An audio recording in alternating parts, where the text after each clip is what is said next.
BRL 113 solution लेके आ गया हूं बिजनेस एथिक्स के। बच्चे बार बार कंप्लेंट कर रहे थे सर पेपर में लिखा या पेपर में किस तरीके से लिखे मार्क्स नहीं मिल रहे। तो बच्चों आपके लिए लेके आया हूं आंसर। सॉल्यूशन देखना स्टार्ट करते हैं। Discuss various theoretical approaches to business ethics. आराम से समझेंगे, 20 मिनट लूंगा आपके। सर ये पेपर कौन सा, पहले वो दिखा देता हूं। हमारे पास आए हो तो मैं आपको बता दूं, ये बीबीए का लेटेस्ट पेपर है बिजनेस एथिक्स का, जून 2025 का। 3 आवर्स का पेपर है, 100 मार्क्स का, 5 क्वेश्चन आपको करने हैं। पेपर में क्वेश्चन कितने हैं? 8 क्वेश्चंस, ठीक है। 400 to 500 की लेंथ तो आप बच्चे रखना ही रखना। तो आंसर देखते हैं फिर से। बिजनेस एथिक्स क्या है, सबसे पहले उसके बारे में बता देते हैं। It refers to the application of moral principles and values to business behaviour और उनके decision making. Theoretical approaches to business ethics provide systematic framework for understanding and how business should behave and what moral responsibility जो वो society को ओ करते हैं। Traditional theory में क्या होता था? Profit orientation. पहले पढ़ लेते हैं होती क्या है। This approach is view business primarily as an economic institution. The main ethical responsibility of business is to carry out its activity efficiently और लॉफुली। ठीक है। प्रॉफिट ओरिएंटेशन में क्या होता है? जो उसका एम है क्या है? प्रॉफिट मैक्सिमाइज करना।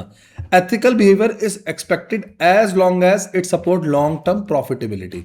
अगर प्रॉफिट ही नहीं हो रहे, क्या एथिक्स? सर हमें एथिक्स भूल जाने चाहिए। नहीं बच्चे, वो ये लिख रहा है एथिकल बिहेवियर जितना अच्छा चलेगा, जितने अच्छे आपके प्रॉफिट्स चलते हैं, आप और अच्छा सोसाइटी को दे पाओगे। Compliance with law if they operate with in the boundaries. अगर आपको कोई भी काम करना है एथिकली तो आपको लॉ के 4 कॉर्नर्स में करना है। मैनेजर्स की क्या रिस्पॉन्सिबल है? वो अकाउंटेबल है मेनली टू ऑनर्स और शेयर होल्डर जिन्होंने पैसा लगाया है for economic performance. Minimum social, उनकी कोई ऑब्लिगेशन नहीं है, उनकी रिस्पॉन्सिबिलिटीज लिमिटेड है, secondary to economic objective. Normative theory of business ethics क्या कहता है? The theory focus on values, moral norms and principles that should guide कि बिजनेस का कंडक्ट क्या होना चाहिए बियॉन्ड उसकी लीगल रिक्वायरमेंट। सिर्फ लीगली मत देखो, इसके आगे भी कुछ होता है वो देखो। क्या? मॉरल्स। ठीक है। वैल्यू बेस्ड अप्रोच क्या कहती है? Business decision should be guided by honesty, fairness और उसकी इंटीग्रिटी। आपकी खुद की मॉरल ऑब्लिगेशन क्या है? Business have ethical duties towards society, not merely economic responsibilities. Human welfare ये किस पे एम्फोसिस करते हैं? It is placed on protecting the interest and dignity of individuals affected by business activities. Ethical standard norms and ideals determines कि what business ought to do rather than what they actually do. हमें करना क्या है rather than जो हम actually कर रहे हैं। स्टेक होल्डर जिन पर्संस ने हमारी कंपनी में पैसा लगाया है या हमें पैसा दिया है ताकि हम बिजनेस कर सके, उनके तरफ हमारी क्या एथिकल अप्रोच है? This approach recognises that business impact multiple groups and must balance their interest. सबके इंटरेस्ट का ध्यान रखना है, क्रेडिटर के भी, शेयर होल्डर के भी, बैंक्स के भी, सबके इंटरेस्ट का ध्यान रखना है। Employees, customer, supplier, investor and society सारे हमारे लिए जरूरी हैं। Ethical business behaviour requires fair treatment of all stakeholders. Trust और कोऑपरेशन जरूरी है फॉर सस्टेनेबल बिजनेस सक्सेस के लिए। ड्यूटी बेस्ड एथिकल अप्रोच में क्या होता है? ये अप्रोच एम्फोसिस करती है moral duty and obligation that business must follow irrespective of outcome. कुछ एक्शंस आर मॉरली राइट और रॉन्ग रिगार्डलेस ऑफ उसके consequence. Business must respect individual rights, उनको रिस्पेक्ट करना चाहिए प्राइवेसी को, सेफ्टी को और फेयर ट्रीटमेंट को। Consistency ethical behaviour require adherence, मतलब आप उसको फॉलो करो to principles in all situation. ठीक है ना। कॉन्सिक्वेंशियल और आउटकम बेस्ड अप्रोच, मैं आपको एक एक करके अप्रोच बता रहा हूं, उसके बीच की सारी हेडिंग्स बता रहा हूं ताकि मार्क्स ना कटे। आराम से 20 मिनट बैठेंगे बस। आउटकम इवैल्यूएशन में क्या होगा? एक्शंस एथिकल है अगर वो अच्छा रिजल्ट दे रहे हैं। Social benefit it is placed on maximising overall welfare. Practical decision making में क्या कर रहे हैं? मैनेजर एक्सेस कर रहे हैं ethical choices by analyzing their effect on stakeholders. ये अप्रोच हाईलाइट करती है character, moral qualities in business behaviour.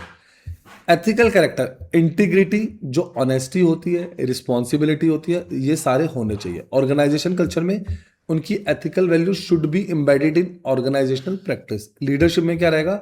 Ethical leader influences behaviour across the organisation. Okay, next आते हैं सोशल रिस्पॉन्सिबिलिटी अप्रोच पे। जो सोशल ऑब्लिगेशन है कहाँ? टूवर्ड्स आपकी सोसाइटी के लिए। सोशल अकाउंटेबल हो for social environmental impacts, public का ट्रस्ट है, रेपुटेशन है आपकी और क्रेडिबिलिटी है आपकी, सस्टेनेबल डेवलपमेंट मतलब ethics, business support, long term societal wellbeing. आराम से क्रिटिकल नोट पढ़ो, क्रिटिकल नोट पढ़ो आराम से, स्क्रीन पॉज करके अच्छे से पढ़ो, कंक्लूजन पढ़ो, कंक्लूजन पढ़ो कि क्या कंक्लूजन है। अब यहां पर हम आंसर को वाइंड अप करते हैं ताकि हमें पूरे मार्क्स मिले, हमें पूरे मार्क्स मिले। अब ठीक है, दो बातें कि consumer right in terms of data protection बताओ 5 मार्क्स का। What are the main concern, अब कंसर्न क्या है, चलिए पहले कंज्यूमर राइट्स बता देता हूं क्या है। Consumer right in the context of data protection relate to ethical and responsible handling of personal information collected by business organisation with the increasing use of information technology. जो भी ट्रांजेक्शन है online platform से consumer को अपना personal data देना पड़ता है more frequently. आप जहां भी जाते हैं आपको डाटा देना ही पड़ रहा है अपना, आप पता नहीं किस चीज़ पे यस यस यस करी जा रहे हैं और वो लोग हमारी कौन कौन सी चीज़ों को एक्सेस कर रहे हैं। जैसे हम मजाक करते हैं कि जो भी हम बोलते हैं इंस्टाग्राम सुनता है और हमें उसकी रील सजेशन आने लग जाती है या गूगल से हमें उन प्रोडक्ट की सजेशन आने लग जाती है, तो ये लोग सब सुन रहे हैं हमारी बात। राइट टू प्राइवेसी, ठीक है ना, हमारा अधिकार है कि हमारी पर्सनल इंफॉर्मेशन कॉन्फिडेंशियल रहे। बिजनेस हमारे डाटा को एथिकली यूज करेंगे और कुछ इंटरफेयर नहीं करेंगे। Right to inform consent, consumer should be clearly inform about what data is being collected and for what purpose, उनको बताना चाहिए और उनसे कंसेंट लेनी चाहिए। Right to limited data collection, organisation should collect only relevant और नेसेसरी डाटा, एक्सेसिव और unrelated data is considered unethical. जितना आपका जरूरी है उतना ले लीजिए, डाटा ज्यादा नहीं लेना। राइट टू डाटा एक्यूरेसी, आपके पास राइट होना चाहिए। Right to ensure that data held about the team is accurate and up to date. Incorrect data हो, डिसीजंस हो, ये कस्टमर को हार्म करेंगे और उन्हें परेशान करेंगे। Right to data security, business protect करता है कंज्यूमर डाटा को फ्रॉम अनऑथराइज एक्सेस, थेफ्ट और misuse. Ethical responsibility including adopting adequate security measures. उसके बाद राइट टू ट्रांसपेरेंसी है, कंज्यूमर का राइट टू है नो कि उसको पता हो उसका डाटा कहां स्टोर, प्रोसेस और शेयर किया गया। Right to access information, consumer can seek जो भी वो एक्सेस ले सकता है to their personal data held by organisation, ताकि वो उसे वेरीफाई कर सके। राइट टू करेक्शन और डिलीशन भी राइट है।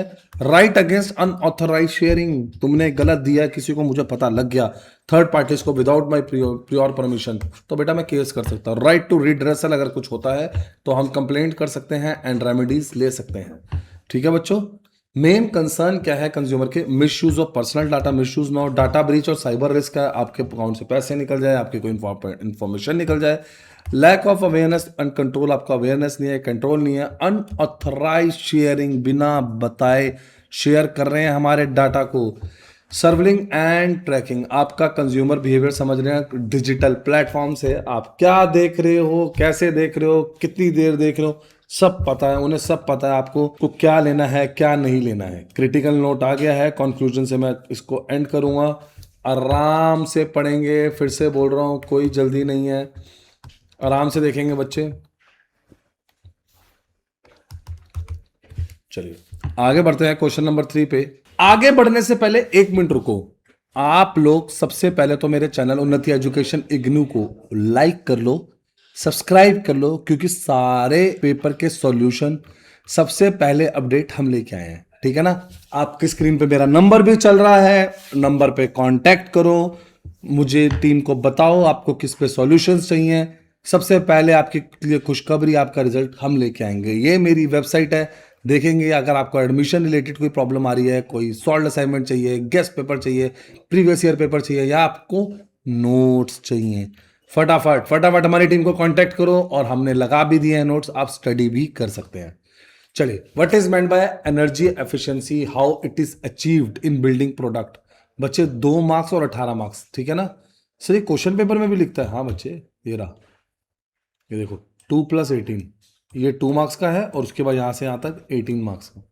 क्लियर है। Energy efficiency refer to the use of less energy to perform the same function और provide the same level of service. इसका एम क्या है, at reducing energy consumption without compromising comfort, productivity और उसकी quality. अगर business ethics के context में बात करी जाए, energy efficiency is closely linked with responsible use of resources और इन्वायरमेंट की प्रोटेक्शन। एथिकल बिजनेस प्रोटेक्ट जो भी प्रैक्टिसेस हैं वो एम्फसाइज करती है डेवलपमेंट पे और उसके यूज पे, energy efficient building products to reduce the environmental impact और प्रमोट क्या करते हैं हम, सस्टेनेबल डेवलपमेंट। अब एनर्जी एफिशिएंसी का मीनिंग और सिग्निफिकेंस समझते हैं। कॉन्सेप्ट क्या है इसका, मतलब minimising energy input while maximising उसका आउटपुट। ये फोकस कर रहा है reducing wastage of energy through better अच्छे डिजाइन, टेक्नोलॉजी और उसकी प्रैक्टिस से। एफिशिएंट यूज ऑफ रिसोर्सेज में क्या हो रहा है, it ensures optimal utilisation of natural and non renewable resources जो हमारे लिए बहुत जरूरी है। एफिशिएंट एनर्जी हमारे को कंजर्व कर रही है हमारे scarce resources for future generation. Environment की प्रोडक्शन के लिए क्या हो रहा है, reduced energy consumption leads to lower emission, ठीक है ना, एमिशंस कम है और इकोलॉजिकल बैलेंस अच्छा बन के रहेगा। इकोनॉमिक बेनिफिट्स क्या है, lower energy usages, reduce operating cost over time. Energy efficient solution provide long term, हमारे बड़े एडवांटेजेस लॉन्ग टर्म में देगी ये।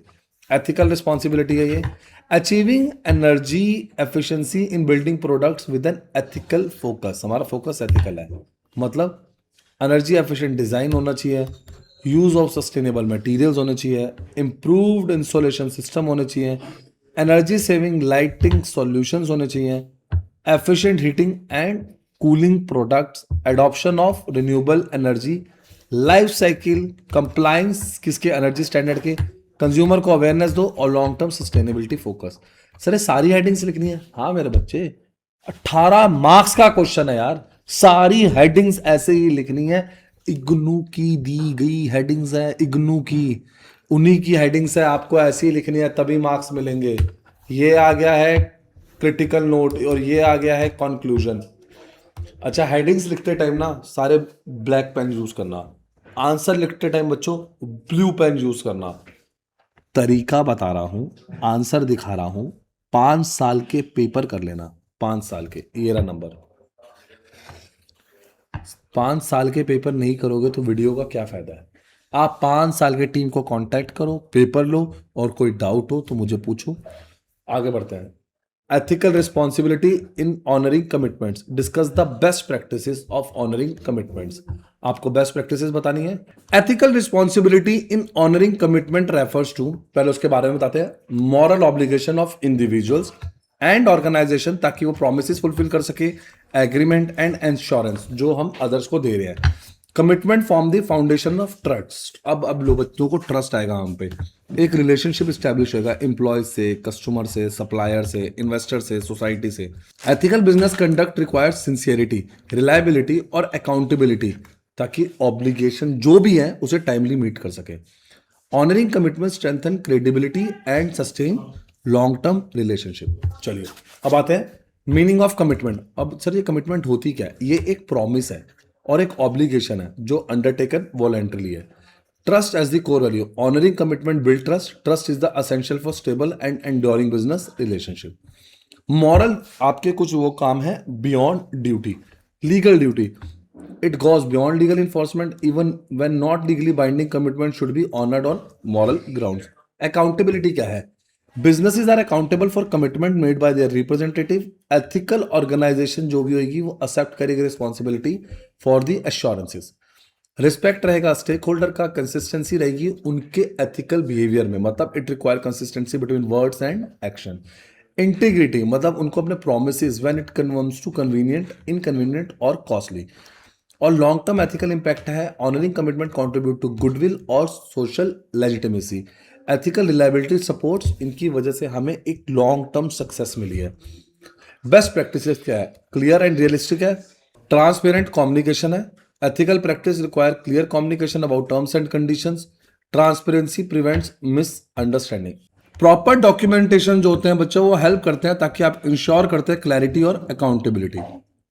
और रिटर्न जब कम्युनिकेशन होते हैं ना तो एम्बिग्यूटी, मतलब कोई भी गैप नहीं रहता बात में, बेटर होता है। कोई भी टर्म एंड कंडीशन कोई भूल भी रहा है तो हमने रिटर्न किया हुआ है। टाइमली फुलफिलमेंट होती है, ऑब्लिगेशंस एग्रीड टाइम फ्रेम में, रिस्पॉन्सिबिलिटी ठीक से एलोकेट हो जाती है, assigning responsibility to specific individual और डिपार्टमेंट इंश्योर्स कमिटमेंट, और ये प्रॉपरली मैनेज होना चाहिए। Monitoring and review mechanism, ethical जो भी ऑर्गेनाइजेशन है रेगुलरली मॉनिटर प्रोग्रेस ऑन जो भी उनकी कमिटमेंट है। Continuous review help in preventing failures. Honestly disclosure in case of difficulty. अगर fulfillment becomes difficult है, ethical practice require informing stakeholders. promptly and honestly. Corrective action. When commitments cannot be fully honored, corrective measures or compensation should be provided. This reflects ethical concern. ठीक है बच्चों, critical note आ गया बच्चों, conclusion आ गया. 1 minute रुकेंगे, पढ़ेंगे. फिर से बोल रहा हूं, स्क्रीन पे नंबर प्रेजेंट है, कॉल करो, पेपर लो, पेपर जैसे जैसे मैं पढ़ा रहा हूं उसका प्रिंट आउट निकालो, हेडिंग्स लिखो जैसे जैसे मैंने लिखी है, लाइन मार्क करो. मैं फिर बोल रहा हूं, मैं श्योरिटी दे रहा हूं, बहुत अच्छे मार्क्स आएंगे, बहुत अच्छे मार्क्स आएंगे. आप मुझे कमेंट करके बता रहे हो ना सर पेपर अच्छा गया, बस मैं यही कह रहा हूं. हमें पता है कितने सालों का एक्सपीरियंस है. मैं हूं सीएस प्रतीक तलवार, मैं फिर बता रहा हूं, बहुत बच्चे पढ़ाए हैं, हमें पता है बच्चों के मार्क्स कैसे आते हैं. अब तो फिर से वही डिजिटल प्लेटफॉर्म है, आज आप तक हम पहुंच पा रहे हैं ताकि हम 100% अच्छी हेल्प कर सकें. क्लियर है? तो ये रहे आपके नेक्स्ट क्वेश्चन. क्वेश्चन पढ़ेंगे, ड्यू डिलीजेंस क्या होता है. ठीक है ना, मतलब फॉर एग्जाम्पल आप कोई भी काम दे रहे हो किसी को, जैसे वेंडर्स है, उसका सिस्टमेटिक एंड केयरफुल इवेल्युएशन करना, सप्लायर का, सर्विसेज का, कोई भी कॉन्ट्रैक्ट या किसी रिलेशनशिप में जाने से पहले ड्यू डिलीजेंस उसकी चेकिंग कर लेना. इट इन्वॉल्व्स असेसिंग द, उसकी क्रेडिबिलिटी देख लो, कैपेबिलिटी देख लो, उसका मार्केट की तरफ कंडक्ट देख लो, रिलायबिलिटी देख लो, कंप्लायंस देख लो कि उसके कैसे हैं. In business ethic, vendor due diligence is significantly as an organization ethically responsible for the actions of their business partner. उनके लिए इनका काम है रिस्क इन प्रिवेंशन और एथिकली सप्लाई चेन मैनेजमेंट. चलिए कॉन्सेप्ट पे आते हैं फिर से. Process of verifying the background आपने वेरीफाई कर लिया. एथिकल रिस्पॉन्सिबिलिटी इन वेंडर सिलेक्शन. अब क्या हो रहा है, must ensure vendor follow ethical practice. हमें चेक करना है सही है, सही से कंप्लायंस कर रहा है, मार्केट में किसी के साथ गलत नहीं कर रहा है. कोई रिस्क है तो उसे आइडेंटिफाई करो, like financial, operational, legal, ethical risk कोई भी है, अर्ली डिटेक्शन कर लो, डिस्प्यूट हो सकता है, सब पहले से ही देख लो. ट्रांसपेरेंसी है, it promote transparency and trust between organisation और उसके वेंडर के बीच में. Long term partnership perspective, vendor जो है सपोर्ट करता है sustainable and stable business relation rather than short term gains. अभी भी थोड़े टाइम के लिए नहीं सोचेंगे, लॉन्ग टाइम के लिए सोचना है. अब हम देखते हैं की पॉइंट्स क्या है. लीगल कंप्लायंस करना, फाइनेंशियल स्टेबिलिटी लाना, ठीक है ना, वेंडर्स के लिए बिजनेस की रेपुटेशन चेक करना, पास्ट की भी आज की भी, क्वालिटी स्टैंडर्ड्स कैसे है, वेंडर कैसे गुड्स दे रहा है मार्केट में, सर्विसेज दे रहा है, labour and employment practice, wages ठीक दे रहा है, एम्प्लॉयज का ट्रीटमेंट ठीक है, what kind of responsibility humans के प्रति, अपने एम्प्लॉयज के प्रति क्या रिस्पॉन्सिबिलिटी कैरी आउट कर रहा है. इन्वायरमेंटल प्रैक्टिस होगी बच्चे, ठीक है ना, इन्वायरमेंट को कोई नुकसान तो नहीं पड़ा रहा. डाटा प्रोटेक्शन, आपकी इन्फॉर्मेशन सिक्योर रखी हुई है, कॉन्फिडेंशियल रखी हुई है, सही से रखी हुई है.